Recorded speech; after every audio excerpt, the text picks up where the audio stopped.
Hello, my name is Andre Xavier, and I'm with the New York Sports Exchange, a new social media endeavor that seeks to bring passionate, fan-made content, latest news, and updates about our favorite New York sports teams to the best fans in the world, in the greatest city of the world. And our goal is to bring people together in a safe space where they can share their opinions about their favorite teams. And, I just want to introduce myself. A couple facts about me. I'm actually from Connecticut, moved to Florida recently, but I am a passionate Yankees and Jets fan. And, I just wanted to share one special memory of mine that I had just a couple years ago in 2022. It was an epic season for Aaron Judge. He hit 62 home runs, and I went to about 12, 13 games that year, so I saw a lot of them. In July, I saw him hit 2 on a very hot day in July and a very hot Sunday. And that day I decided, okay, I think he can actually get to 62. I think he can break the record. And so that day I bought tickets. I did some calculations. I figured, okay, he'll be close at least in mid to late September. I saw that they were playing the Pirates. I figured that's kind of a lesser opponent. He's probably going to hit a home run against them. So I circled that date. I bought the tickets that day, and I didn't care who was going to come with me. I didn't know what was going to happen, but I'm going to be there at that game because I figured he'd be close, if he stayed healthy. And, fast forward to the weekend right before, he's at about 57, and I'm like, oh, okay, I don't think he's going to really get there. He's not going to get to any historic one before that Tuesday. Lo and behold, he hits 2 that Sunday, and then he's at 59 going into Tuesday. So I'm stoked. I buy a glove because I really want to catch it. I just really want to be there. And I bought him the tickets were in left field because he's a right-handed hitter. I figured he'd pull the ball a little bit. And so, during the game, the Yankees are actually losing throughout the game. The Pirates really took it to them that day. In the 7th inning, he comes up to bat. The Yankees are down. I believe it was 8-3, and the bases are loaded. And or actually, it was 8-4. Bases are loaded. He has a chance to tie the game with a home run. He strikes out, unfortunately, and he was very upset. He was dejected, going back to the dugout, and the air kind of went out the stadium.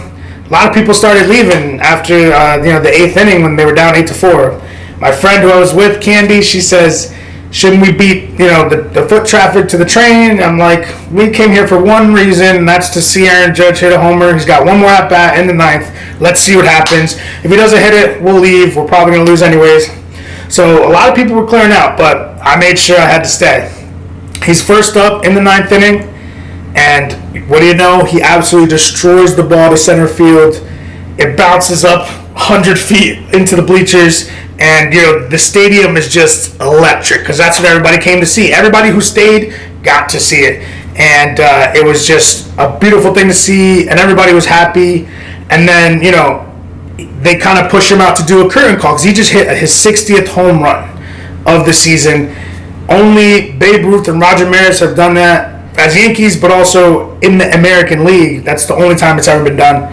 So he doesn't want to go out for the curtain call because they're still down 8-5. So he's upset. He feels weird about it because he's a leader. He wasn't even the captain then. He's the captain now, but he was still a leader of the team and didn't want to celebrate his own accolade when the team was losing. So his teammates kind of looked at him and said, oh no, if we don't win the game, he's not going to celebrate tonight, which is just a crazy thing. Like, the Yankees are in first place. Like, why shouldn't he celebrate? It doesn't matter if we lose. He just hit 60 home runs. So they figured, okay, we got to get it done. 2 seconds later, bases are loaded after a walk single and like a bloop single, and then Giancarlo Stanton's up. I was wearing this jersey that day, 27, and Stanton is very foreboding when he's in the box, and he was determined. You could tell he really wanted to get it.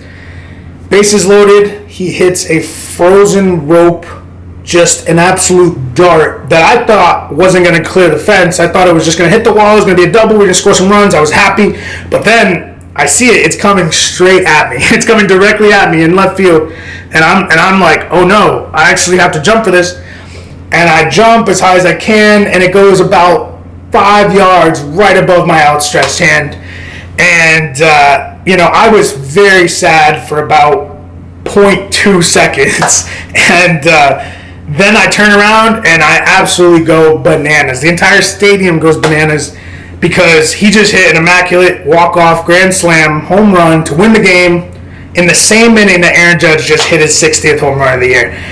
I don't think there's ever been a more intensely elated crowd for a regular season game because of one inning. It was 10 minutes of playing time that led to weeks and weeks of just replaying Frank Sinatra, New York, New York, because they played it immediately after the game ended, immediately after they won. It was stuck in my head for weeks. So that was a glorious memory that I'll never forget. I'm going to tell my kids about that, how I saw history, and I was pretty close to catching that Giancarlo Stanton home run. But, the lesson learned is that you don't get the tickets close to the outfield wall. You get them farther back because Stanton and Judge, they destroy the ball. But I'd love to hear some of your favorite New York sports memories. That's just one of mine, one that I'll never forget. And I really appreciate everybody who is making this happen and all the New York sports fans that are going to be collaborating and talking and having their opinions heard because we're the best fans in the world. So thanks for listening. I'm Andre Xavier. You have a great day.